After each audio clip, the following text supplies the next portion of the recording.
Welcome back, guys, to SCUR v3.5. It's kind of gotten to a weird point now where we can just call it SCUR and everyone knows what it means. But yeah, SCUR, Skaliber's Custom Universal Resources. This is version 3.5 of the pack. And today we're going to be going over some quite simple changes. But first of all, I want to announce the winners, or winners in inverted commas, of the Golem contest. Well, contest in inverted commas. Everything in inverted commas.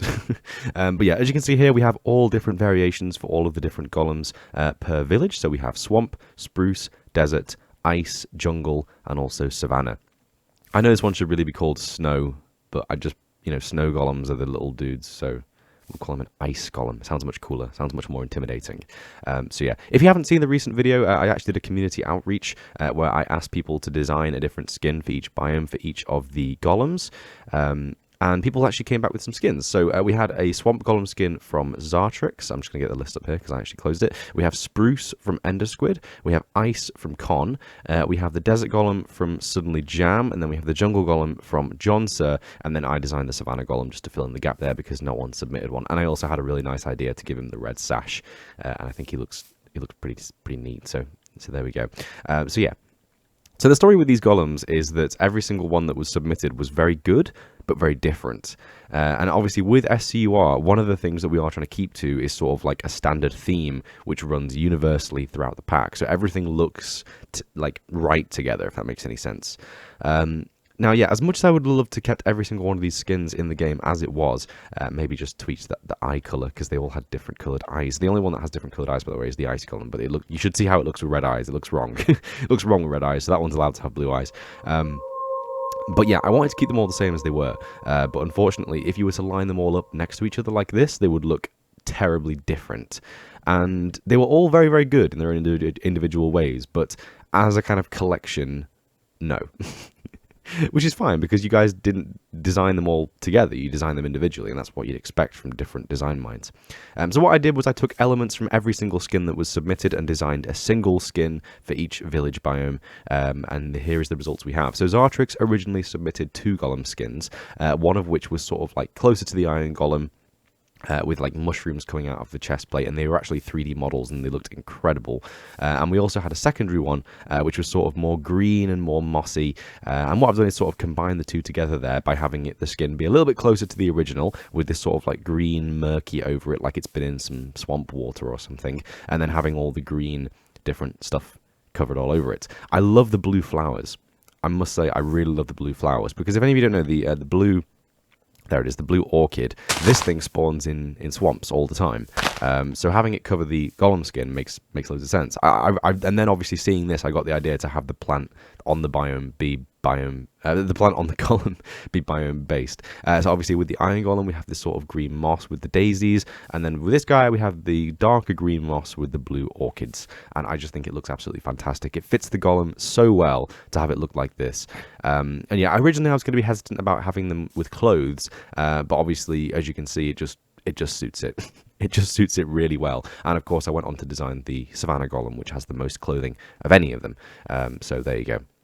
So yeah, Swamp Golem by Zartrix, thank you very much for submitting your skin. And as you can see there, I've tried to keep as much of the original design in the final skin as you can see. And yeah, you will be mentioned obviously in this video and in the .properties file for the Iron Golems as well. So thank you very much for your submission. Next up, we have the Spruce Golem, which is by Ender Squid. Now, this one is actually also like really, really good. I have no faults about any of them. And I would actually say probably the Spruce Golem is probably the one I changed the least. But all I really did was simply change the moss on the shoulders and also on the leg there, so that it was sort of like a darker green to fit my Spruce biome. Because originally the sort of vines that were going over the Spruce Golem for the berry bush, those were like a dark green, but the moss on the shoulders and the leg were kind of like a light lime green. Well, not lime green, but you know what I mean. They were lighter than this anyway. So I darkened them up to make them fit a little bit more. I recolored...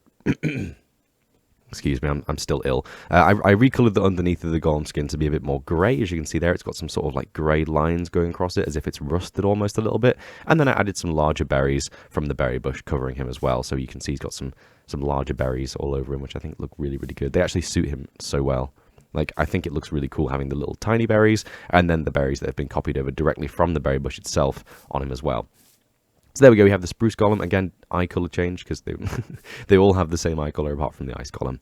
So for the desert golem, we had 2 submissions by Suddenly Jam, and I really, really liked both of these as well. We had one that was once again closer to the original iron golem, but it had this sort of like green covering it with the pink flowers, which I think look amazing, like cactus flowers. And then he also had like a cactus hairdo, which was very interesting. So yeah, first thing I did was remove the cactus hairdo because it didn't work for me. Sorry, dude. But yeah, the cactus hairdo was funny, but again, I wanted him to look a little bit closer to the original golem, so having that removed and just replaced with like a sort of brown head was more optimal. So yeah, so I tweaked that a little bit there, and then again, there were actually 2 submissions for this skin. So there was like a lighter brown one and a much darker brown one. So I decided to combine them both together again by having the sort of grey, pale beige skin on the underneath, but with some darker areas in the middle there, as you can see. And again, eye color change. So yeah, so in conclusion with the Desert Golem skin, I really love the coloration. I love the little pink flowers on his chest there. And I think this one actually looks really, really cool. So moving on from that, we have the Ice Golem, which was designed by Con.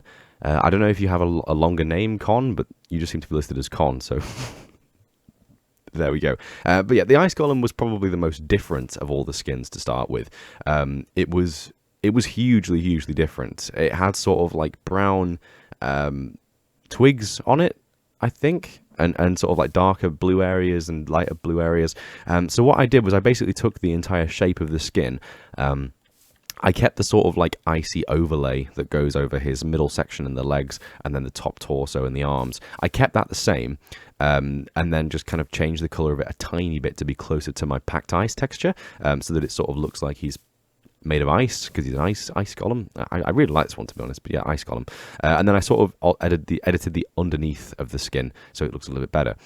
So what I did was I sort of made it like a very, very pale iron golem skin color to start with, and then I sort of blended it together with some more whites, which is why the arms look so similar in every position there. And then I sort of darken the under area where it matches up with the ice, just to make the ice stand out a little bit more. Now, if there's any skin that I'm going to change in the future, it's probably going to be this one, because I'm not 100% happy with it. But I don't really know how to change it, to be honest, to make it better, because I added this grey under area to make the top ice bit stand out more, but now it just sort of looks very, like, it stands out. You know, the areas where the ice meets the iron golem texture, it stands out a lot. And as much as I was going for that, I don't know. I'm not fully sold on it. You guys know that I usually change texture, maybe 1 or 2 textures in the next update, just to say, oh, I've had another idea, and that's the thing. And that's why it's so good to release so many versions so often. But yeah, this one will likely be changing in the future. I just need to figure out how to make it better. So yeah, but thank you very much for the idea, Con. Having the ice kind of tailor over his torso area and the bottom area as well looks really good. And again, it really fits the cold biomes. I think it's absolutely fine that this golem is so different compared to the other ones, to be honest, because being in the ice biome, this guy really, really suits. I've always found it a bit strange how the iron golem looks in a cold biome. I think he just looks really out of place. But again, this guy looks perfectly at home in a swamp. This guy looks perfectly at home in a taiga. This guy fits a desert perfectly. This guy fits an ice biome perfectly. So yeah, as much as it looks very different to the other golem skins, trust me, I really do like this one. I think it's very good.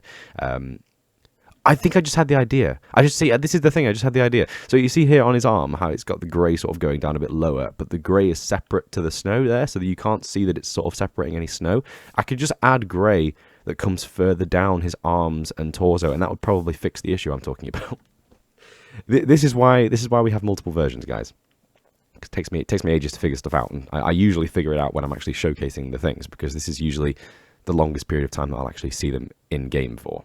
So yeah, moving on from that, we have the Jungle Golem, which was designed by John SCUR. Now this one was a very, very interesting submission. It had a very dark brown underskin to start with, but I sort of already had that in the Desert Golem by this point, so I decided to change it up a little bit. So since the Jungle Golem never really will spawn, because jungle villages don't really exist unless you make them yourself, I sort of decided that it would be a good idea to have this guy be more orange, because we were sort of missing an orange golem. So there you go, we have an orange golem. I kept the green vines covering all over him, which I think looked great as well, but just simply recolored them a tiny bit so they kind of a little bit more vibrant green to fit the jungle biome itself, and then added some sort of orange flowers all over it. I'm not really sure what they are, because obviously the jungle biomes don't really have flowers, but I think it kind of suits the skin quite well. And then yeah, to finish it off, I just added the little jungle pelt thing here, which you can get whenever you have a jungle villager. So yeah, I just think he fits the jungle theme really well. So yeah, thank you, John. So again, that was all the submissions that we had. We had Zartrix, we had Ender Squid, we had Suddenly Jam, Con, and John. Suddenly Jam, Con, and John. Nice. Okay. Wait, I know them all now. Zartrix, Ender Squid, Suddenly Jam, Con, and John. Perfect. Okay, so yeah, thank you very much for your submissions, guys. They were superb, and they were a huge help in designing these skins that we see in front of us right here. And hopefully we'll have some more competitions in the future for more things that you can contribute in. So yeah, thank you very much for your contributions. Finally, we have the Savannah Golem, which was designed by me. Very simple one here. It's just kind of like a more rusty brown version of the original Iron Golem. I removed the flowers and stuff from it, but made it into sort of like a brown dead bush instead. And then, of course, we added the red sash that goes over his body like that, underneath again on the other side. It took me a while to get this to line up correctly. And then, of course, we have the regular sash on the bottom as well. So there we go. Savannah Golem that fits the Savannah, Jungle that fits the Jungle, Ice that fits the Ice, and so on and so forth. So moving on from the Golems, I realise we've probably spent about nearly like 10 minutes now talking about the Golems, which is fine, but yeah. So moving on from that, we have the Villagers. In the previous version of SCUR, version 3.4, I actually included these guys in the thumbnail, as I'm probably going to throw up on the screen right now, the thumbnail for SCUR v3.4. Now, I actually included a villager that had been swapped over in the direction he was facing, and as a result of that, his little quilt or toga or skirt or whatever you want to call it was flipped over as well. So I saw that in the thumbnail, and I was like, damn it, that's not really accurate, is it? But then I thought, why can't they have that? So now there's a 50-50 chance that a villager will spawn with a hat, and also a 50-50 chance that he will spawn with his toga flipped the other way. Is it called a toga or a skirt or a robe? Actually, I think robe's probably more appropriate, isn't it? Yeah, so we'll call it robe. So there you go. Villagers can now be a little bit more varied when they're in the desert biome as well. So moving on from that, we have the stripped wood planks, or stripped wood logs even. There's so many different names for wood nowadays. You have like wood and logs and planks, and I always get them mixed up. Like wood is okay, yeah, wood is when it's like all faces, and then log is when it's like 4 faces. I guess that kind of makes sense, to be fair, doesn't it? But yeah, so as you can see here, for the oak wood, spruce, birch, jungle, acacia, and dark oak wood, they do actually now line up a little bit better when they're placed next to each other like this. Now, this is an extremely subtle change, but if you are looking for it, you will notice it. So if you haven't seen it already, basically what these textures have done is they've gone from being a sort of column-like block where we have quite defined edges to when you put a block next to it, it will sort of blend the two together so that they look nicer when you build them in a wall shape like this. So yeah, it's a very, very simple change. It's been done to 5 out of 6 of the blocks. And again, if you're looking for it, you can see it. For some reason, jungle wood is the outlier with every single wood type in that it already blends together and just isn't defined by its own well, when it's, you know, alone. So yeah, so as you can see here, we have oak wood blends together when together, spruce, birch, acacia, and dark oak. And again, the reason why I've done this, as opposed to just making the blocks be more smooth like jungle wood, is to have them look better when they're in columns like this, because a lot of the time you will see villager huts, there's one right there, where they will have the stripped oak wood in the corners, and if it's blendy as opposed to this dark defined corner, it will actually look a lot worse when on a house. So what this does is it gives us the option to build longer walls of stripped wood where it looks nicer, and then columns of stripped wood where it looks really defined and looks good in a column shape. Moving on from that, I've slightly changed rain. This is an extremely subtle change, but you will notice it if you're looking for it. I swear I said rain. No, I said thunder. Rain. You can stop thundering now, thank you. Yeah, so the very, very simple change with rain is that I've added a second bass sound. I very much doubt you'll be able to hear it, but yeah. So basically, rain is slightly more varied now.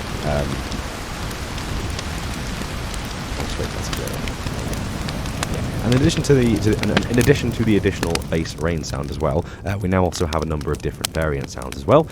So I'm still ill. I'm so sorry. I just keep having to cough every 5 minutes. So yeah. So basically, with the additional, my throat's still weird. You can hear it in my voice.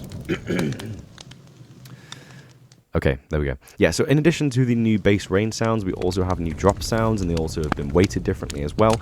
So basically, rain has been changed a little bit. I'm probably going to be adding to the rain soundtrack quite a lot over the next few versions, because I always think of new things to add to it, and new ways that I can make it more varied. And speaking of new ways to make it more varied, we also have new campfire sounds.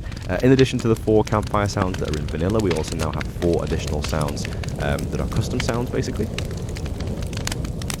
You can hear them, they're beautiful. They're really, really nice, like the cracking of the fireplace. I think it sounds really nice. So in version 3.4, one of these sounds was a whole 10 seconds long, and the issue was that if you were near a fireplace and that sound triggered, you could walk away. God damn it, I really need to get better. You could walk away from the fireplace, out of range of the fireplace, but because the sound effect was 10 seconds long, it would still be playing when you were like 30 blocks away if you're flying, you know, so it was really strange. So by reducing the duration of the sounds that the campfire makes, it makes it more realistic, basically. Moving on from that, we have some more minor changes. We have, for example, the wolf spawn egg and the panda spawn egg. I bet you can't guess which one's which because they look exactly the same. In version 3.4, they looked even closer. They were literally the same color scheme. I think the only difference was that the spots were a tiny bit brighter, but other than that, they were basically both just black and white. So this is panda and this is wolf, and the reason why I've changed this one was just to make them a little bit more distinct from each other. So you can say that kind of the wolf texture is like where it's white in the middle of the egg, that's now a tiny bit darker, and where it's black on the spots, that's now a tiny bit lighter. So the wolf spawn egg is a little bit more grey, and the panda spawn egg is a little bit more black and white. So there you go. Moving on from that, we have some emissive changes. First of all, redstone is now only 50% emissive, which means that if we set the time to night, I actually have a command block here. It's supposed to summon an arrow. Then, as you can see here, we actually have some emissive changes. So this is the emissive arrow. The bottom of the emissive arrow and the head are at 100%. That's going to be fixed very soon, trust me. Yeah, so the emissive properties of the redstone dust are only at 50%. So basically the opacity of the emissive layer is only 50%, which means that the redstone dust will only be 50% emissive. This is easiest to see when it's just on the ground there. As you can see, it's not as bright as you'd expect something bright to be. So if I get, for example, a redstone torch, would that be a good idea? That probably is a good idea. Redstone torch. I mean, that creates its own light source, but you can still see. So the redstone torch is 100% emissive, and the redstone dust is only 50% emissive, and I think it actually shows quite well, and it does make a difference, so I'm glad I've made that change once again. So yeah, the point I was trying to prove with this command block is that the emissive properties for the spectral arrow don't actually work on the arrow for some reason. I have actually submitted an issue to GitHub for the Optifine man himself, and it's just disappeared, of course it has. Let's get a new one, there we go. So yeah, I have actually submitted an issue on the Optifine issue tracker to say that there are some issues with emissive properties simply not working. Get rid of that. Simply not working on the arrow. And just other entities as well. So, for example, you guys will know that like boats are entities, chests are entities, arrows are entities. For some reason, living entities like zombie villagers, they can be emissive, but unliving entities or non-living entities like arrows and boats, they can't be emissive for some reason. I don't know why there would be some sort of separation on this. Maybe it's something to do with the integral code of the game, which I simply don't understand. But basically, the conclusion is that you can't have emissive properties for arrows. So, even though the emissive arrow has an emissive head and fletching, is that the right word? I think it's the right word. Yeah, even though the item form has an emissive head and fletching, the entity form doesn't. But there is currently no way around this, so we're going to have to just deal with it, unfortunately. So there you go. So moving on from that, we have some zombie villagers here. I would like to apologise for the fact that zombie villagers have actually been broken since version 2.4. So for an entire 6 versions of SCUR before this one, zombie villagers have been fucked. I'm so sorry that I didn't notice this one earlier. I don't play vanilla Minecraft. I'm so sorry. I don't play it. I don't have the time. I don't have the time to play Minecraft. So zombie villagers have been broken for the longest time. I literally had a thought the other day. I was like, yo, we made a villager wall in SGT, so why don't we do a zombie villager wall? So I spawned in the zombie villager wall, and they had no arms. Their textures were wrong. Their faces were in a weird position. And it turns out the texture formatting has completely changed. So if you're actually just using the programmer art and not any sort of resource pack, zombies will still be broken because they've simply changed the way that works. Let's actually demonstrate that now as well. So if I was using just the programmer art, which is Minecraft 1.14, but with Minecraft 1.13's graphics, these zombies do not work. There you go. There's proof of the pudding right there. So every single village like this, they have weird lines going around their head. The bodies are... Well, actually, the bodies are okay, by the looks of it. But they have no arms. Why do they have no arms? It's very strange. I don't understand why this is the case. This is not a resource pack. This is currently vanilla Minecraft. This is just vanilla Minecraft with the programmer art. Zombie villagers have no arms. It's very, very strange, very odd. So yeah, I've simply updated SCUR so that it doesn't have that issue and can actually be used properly. So there you go. So zombie villagers are fixed again. I'm now realizing that this video is almost 20 minutes long and we've not even gone over half the changes, so I'm going to have to hurry it up just a little bit, but there you go. Zombie villagers are a little bit different. The only real notable changes is that none of them have hats. This is just to make them look a little bit more universal. So any sort of profession that had hats, so the farmer, the fisherman, the librarian, so on, they originally had hats, as you guys know. So even like with the librarian, that was like glasses, for example. None of them have any sort of hats. And I saw an opportunity here for the blacksmith villager, or whatever he's called. Weaponsmith? I think he's the weaponsmith, isn't he? So the weaponsmith villager has an eye patch, as we know. But what if the eye patch came off? Ooh, spooky, spooky, spooky times. So the weaponsmith villager has sort of like a dead eye, basically, whenever his eye patch falls off. So, yeah. Moving on from that, we have some custom mobs. This is going to make noise. I've just realized something. I'm going to delete it right now. It still made a noise even after I deleted it. Of course it did. So yeah, if you haven't seen SMC, if you haven't seen my most recent datapack video, these textures are actually all based on that, including the wither skeleton, who looks amazing over there. So yes. So I don't really know where to start with this, because I sort of need to explain SMC as well. So SMC is a datapack that I recently made, which randomizes mob spawning. And the way it does this is every time a mob spawns, it counts up on a scoreboard, but then if the scoreboard hits a specific value, it will also summon an additional mob with that mob. So part of the data pack currently is zombie pigmen, and zombie pigmen just kind of allow us to make the nether a lot more varied. So for example, there is now a 10% chance that, or I think even like a 20% chance that a zombie pigman will spawn with a nether zombie, and we also have nether skeletons that spawn with them. Obviously, skeletons already spawn in fortresses, so you'll already see skeletons in the nether, even if you don't have SMC. Also, they can spawn occasionally with creepers that run super fast, and occasionally can summon a bolt of lightning to their location. They're incredibly cool. And we also have nether spiders, which are just cave spiders with a lava overlay. So yeah, so these textures are really nice. I really, really like them, actually. Having nether variations of each mob is very, very cool, and I'm really glad I've made this data pack, because having this data pack allows us to spawn mobs in locations they wouldn't usually spawn. I haven't even touched on the end yet. There is so much potential for that one as well. So if we can have a zombie spawn in a completely different biome and have a completely different skin and have completely different properties, then we've basically just added a new mob to the game, and I think that's fantastic. Using Optifime's biome-based skins, we can do anything. So by adding SMC to our list of data pack, resource pack combination things, it means that we can basically add new mobs to the game. This thing is the Nitro Creeper, or the Nether Creeper, however you want to call it, inspired from Natura. If a creeper spawns in the Nether with the data pack, it will run super fast and occasionally summon lightning to itself. That's not a joke. It will. That does happen. If you haven't seen SMC yet, I highly recommend you go and watch it, because this is easily my favorite data pack I've made so far. It's incredible. So there you go. We have nether zombies, which are obviously a combination of the zombie skin and also the zombie pigman skin. I think it actually suits them really, really well, having this ribcage here with the blue and tattered shirt and everything. I think it looks absolutely fantastic. We have the nether skeleton, which is just a red variation of the skeleton. Pretty simple change. We have the nitro creeper, which is like bright red, and then of course we have the nether spider, which is sort of like, well, I mean, it was originally just a red spider, but then I overlaid the lava, and overlaying the lava just made it look absolutely superb. Like, look at this. It's so cool. I think it looks really good. You can rarely ever see detail on these skins when you're in the nether, because the light map is so strong, but there you go. So moving on from that, we also have pumpkin and melon stems. This was actually a suggestion from one of the guys in the Discord. I don't remember who it was, but thank you very much for the suggestion if you are watching. Now, this one is very, very basic. It's just simply the pumpkin stem. Someone basically mentioned that now that I've separated the pumpkin stem and the melon stem, why would I have them be the same? And it's a damn good point. There's no reason for them to be the exact same shape, but with different coloration. So I've simply changed the shape of them entirely. So the pumpkin stem is now the original one that we've seen in previous versions, where it's just sort of the green original stem, and the pumpkin stem is completely different. It has more branches that come off. It's much bigger and much like grittier, and it's sort of like this very dark browny green color as well. So I think it looks really good. I could make original ones for both, to be honest, but there's no reason to. Like, having them be different makes more sense, and I just simply like the fact that this one looks so different now to the original. It just sort of looks bigger and scarier and spikier, which I don't know if that's true to real life. I don't know how pumpkins look, but there you go.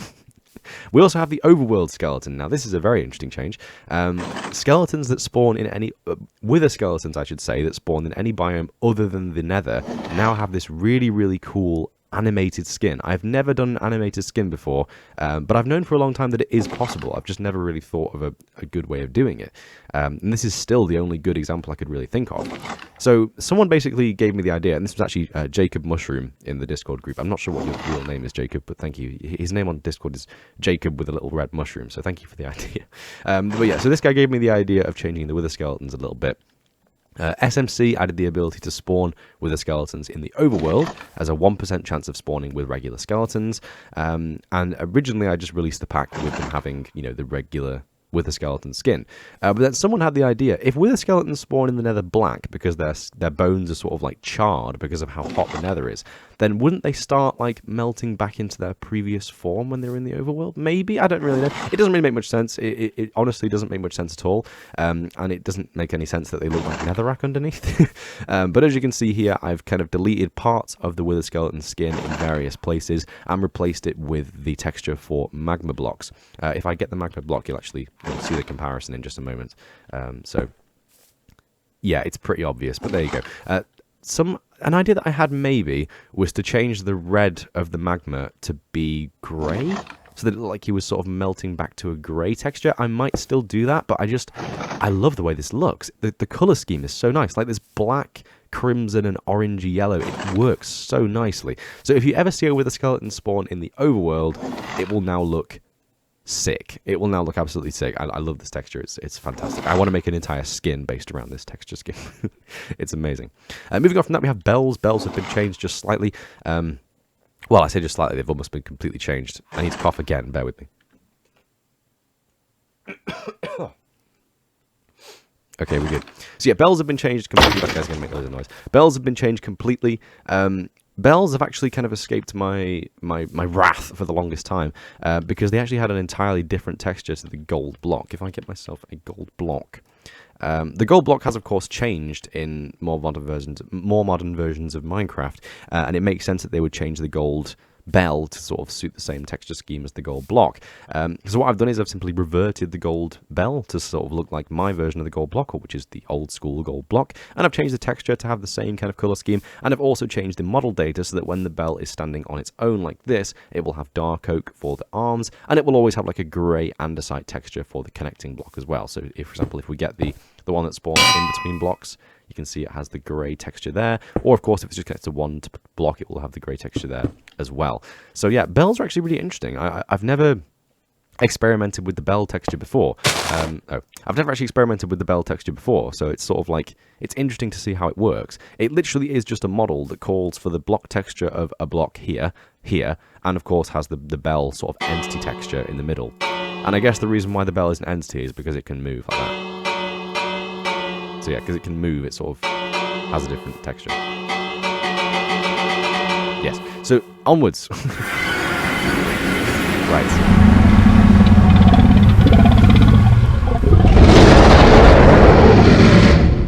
I'm going to allow you to just listen to this change very briefly, because it's very cool.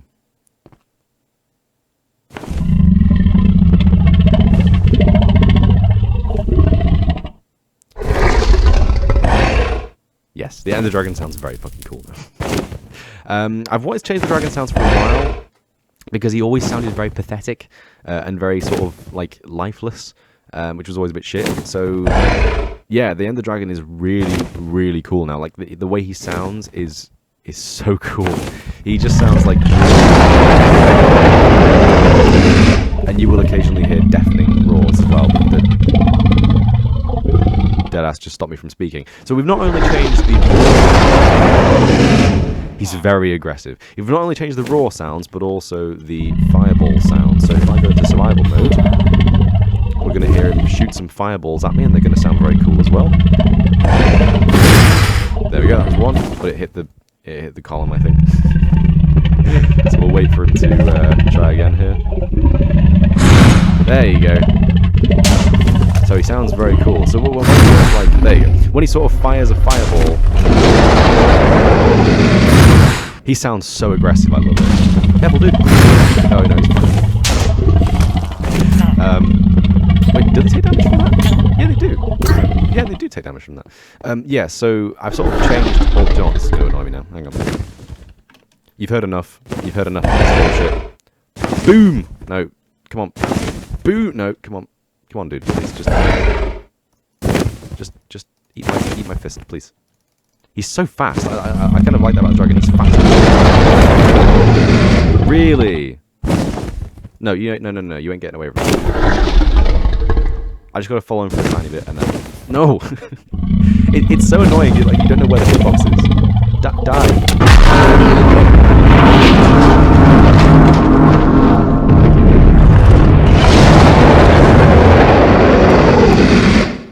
Still one of the absolute coolest things in the game. That's so cool. Look at that. It's like purple. Nice. So anyway, a bit of an explanation on all those changes there.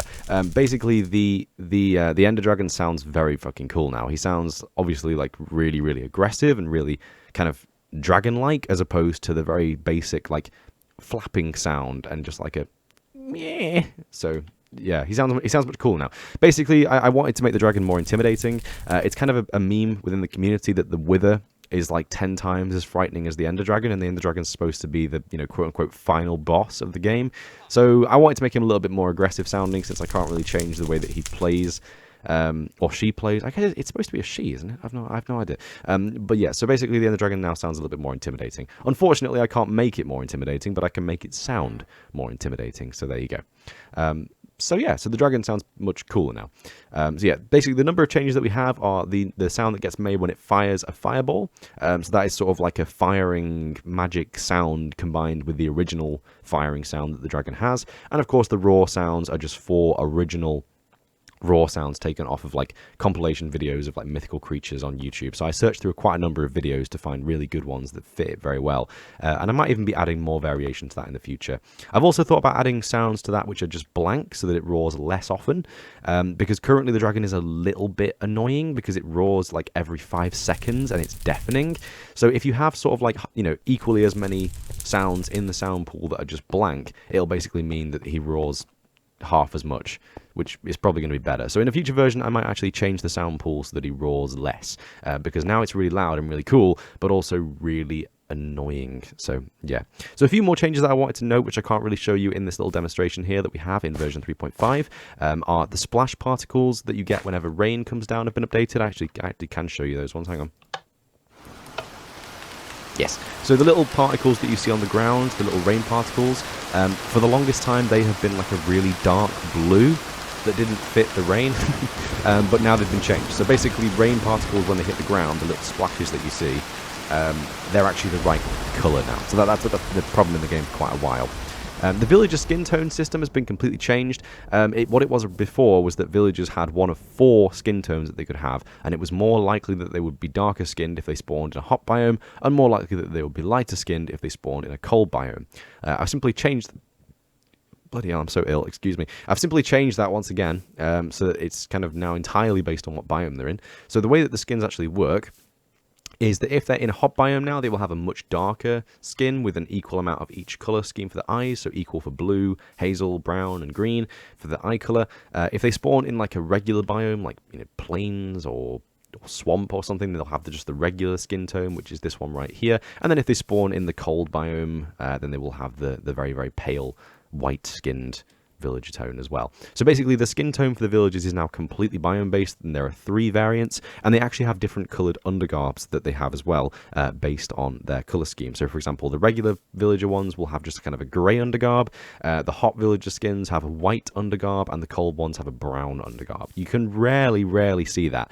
It does happen on a few villager skins, but it very rarely happens, so there you go. Other things that we have are the file structure of Optifine. I've actually had the Optifine mob folder be named as such for quite a long time. That's actually very old school. It's actually more appropriate to have it be called random entity. So the Optifine kind of mob structure now is Optifine/random/entity, and then all the same files that we had before. So just kind of change things up to be a little bit more coherent with the modern day methods. We also have the underwater music, as you guys know. There is currently a small chance that when you are underwater, you will hear the Zora's theme tune, or a soundtrack by Scion, like an ambient soundtrack that will play in the background. Those were actually on the just kind of the regular rare underwater sounds, which means that they would play very often, to the point where they would actually overlay themselves over each other multiple times because the soundtracks are so long. So basically I changed that again. So like they can only spawn now with the ultra rare sounds. So it's actually as rare as I would like it to be that you can hear the music, as opposed to, you know, happening quite often. We've also retired a number of features to SLR, which is Skaliber's legacy resources. I have been working on legacy resources for over a year now because I've never really had enough features to actually release it as a proper version, but it will be releasing soon. If you guys don't know, Skaliber's legacy resources is sort of like an add-on pack for SCUR. This video is so long now, I don't care. Yeah, Skaliber's legacy resources is an add-on for SCUR, which adds back old features that I've removed from SCUR or that don't fit the theme anymore. So for example, the sky is very soon going to be one of those features, because the sky is currently not what I want it to be, because it looks a little bit too realistic and a little bit too gritty when you zoom in, so it's not very good. But we are going to be changing the sky quite drastically in a future update, so that's going to be retired to SLR as well. And yeah, and some of those features are like custom item textures. So for example, naming an item a different name will give it a different texture and things like that. So yeah, so those kind of features include the compound bow, which is where if you named a compound bow, if you named a bow compound bow, then it would sort of look like a compound bow, which is a different form of bow, which is very powerful, usually used for like hunting and stuff. The emerald tools have been removed as well, so naming diamond tools emerald tools used to make them look like emeralds. I'm going to just quickly fly over here, hopefully quickly if we can, to showcase that the armor stands have died. Okay, the armor stands are no longer here, but yeah, you used to be able to rename everything diamond to emerald of its respective thing, and then it would look like emerald. You can no longer do that because, again, that's very silly and it doesn't really fit the pack theme, so there we go. I've also removed the Il Mango golden apple. Renaming a golden apple Il Mango would change it to Il Mango's logo of the mango. The Lugia tools, so renaming tools with sort of like a meme name would make them look like Lugia Veltal's tools, that little Easter egg from version 2.3, I think, and that's been removed as well. Dimensional ores have been removed, so occasionally beforehand when an ore spawned in a different dimension, whether it be the nether or the end, it would replace the background stone texture with netherrack or end stone respectively. And finally, skeleton horses that occasionally look like zombie horses, that has also now been removed as well, because I'm planning on changing the way that works in a future update as well. So yeah, everything's changed quite a bit, but it's, you know, it's all still there available for you in SLR when it releases. So yeah, thanks for watching, guys. That was version 3.5 of SCUR. Quite a long video today, but I wanted to go into a bit of depth about the Iron Golems, I'm sure you can imagine. If you did watch the whole thing through, thank you very much. You can download SCUR v3.5 from my website from now on. And yeah, I hope you enjoyed the video tutorial. What did I just say? The video tutorial. I don't know why my brain produced that word then. It wasn't the correct word. Whatever. Go download 3.5, join the Discord, subscribe, like, donate to my Patreon, follow me on Tumblr and Duolingo and Twitter and everything. Okay, bye.